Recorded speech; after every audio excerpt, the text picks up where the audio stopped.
Hello and welcome. I'm Vincent Makori and this is Africa 54.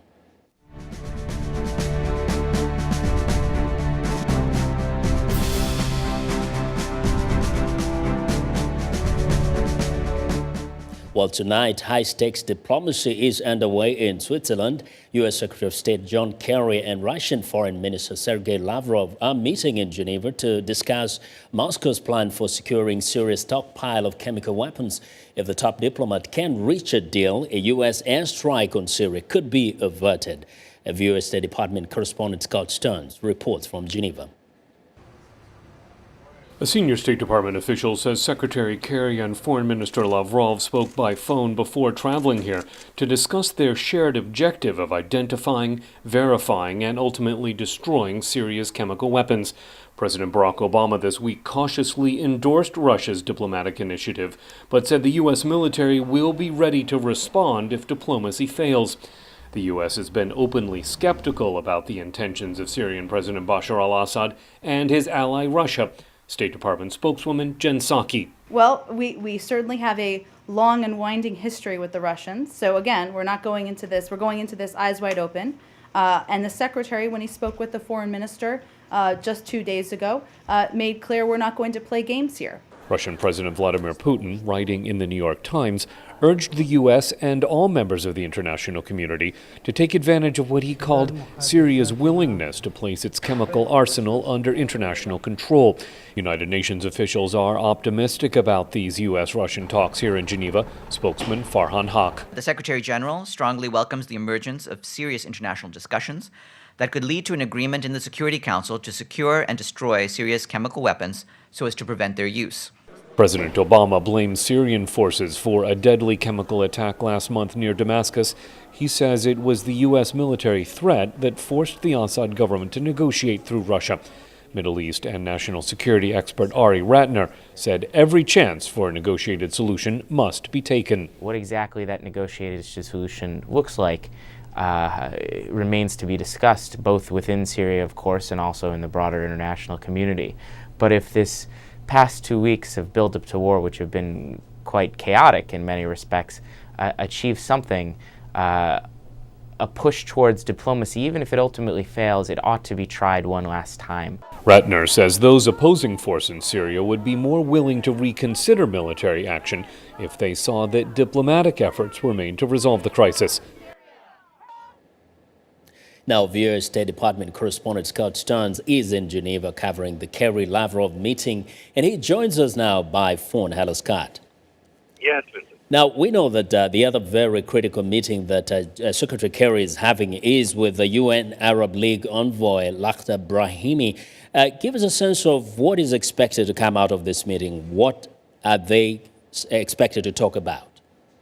Just as your program went on the air, Secretary Kerry and Lakhdar Brahimi finished their meeting. It was about 45 minutes here at the Intercontinental in Geneva.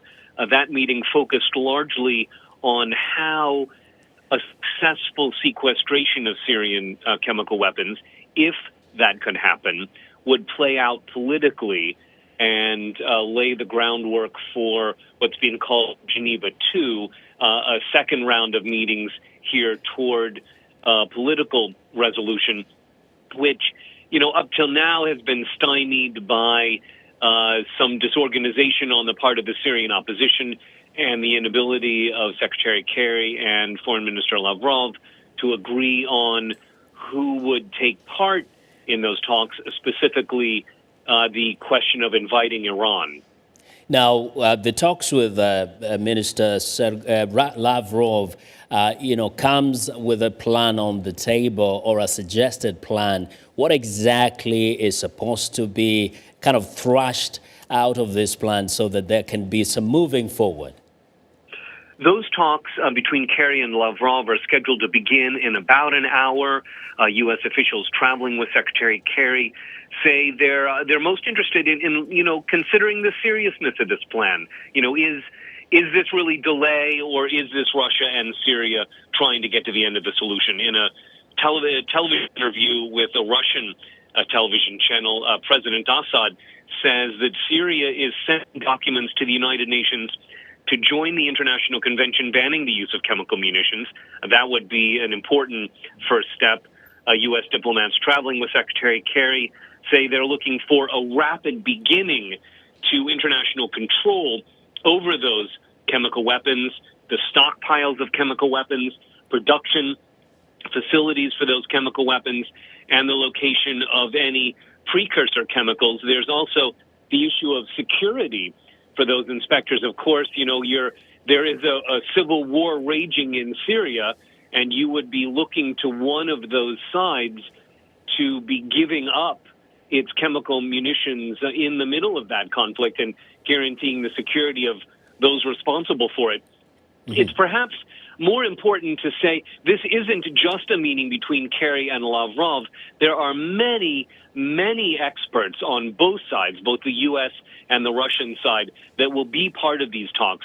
So this won't be like you see sometimes in the talks over Iran's nuclear program, where politicians have to go back to those experts. The experts are in the room. They'll know what they're talking about chemical weapons. Thanks a lot, Scott. Scott Stearns reports from Geneva in Switzerland, where he's attending that discussion between Secretary Kerry and Foreign Affairs Minister of Russia, Lavrov. Now, the crisis in Syria also has America's friends and partners in the region on edge to get a sense of how people in Israel feel about the Syrian conflict and a possible military strike. I'm joined by Scott Bobb, VOA's correspondent in Jerusalem. Scott, welcome to Africa 54. Thank you.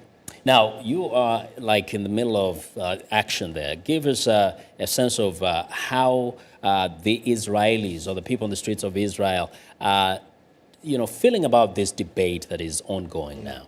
Well, officially, the Israeli government is not taking sides in this conflict. It feels it's a lose-lose situation. When the conflict first broke out 2 years ago or more, they tended to favor the Bashar al-Assad regime because it was sort of the enemy that they knew. Israel's border with Syria was the most peaceful of all of them, but that has changed. But now, with the chemical weapons coming to the fore, Israel is very nervous about that, and in fact has a gas mask program for its citizens. Oh, tell us a little bit about that. Well, they've vamped it up. Yeah. They've had one long-standing, but they recently introduced new models, and I'm told at least 50% of the population has already picked them up, so they're trying to prepare for any eventuality. They would like to see those chemical weapons removed, and so they may be shifting their position. So what you're saying here is that there are some who think there should be an airstrike, and others think it will be better if it's resolved without a strike. There was support for the airstrike. I think what they would support is the removal of the weapons. Yeah. Officially, they don't want to take sides as long as it doesn't cross over their border, and I've said as much. If it does, then they answer. One of the other concerns is always Iran, the big boy next door. That is the guerrilla lurking in the shadows, because what happens in Syria and the response of the international community is also possibly what might happen if Iran continues its nuclear weapons program. And so this is probably an even bigger issue, not just for Israel, but for the whole region and even for Europe, because they could reach Europe.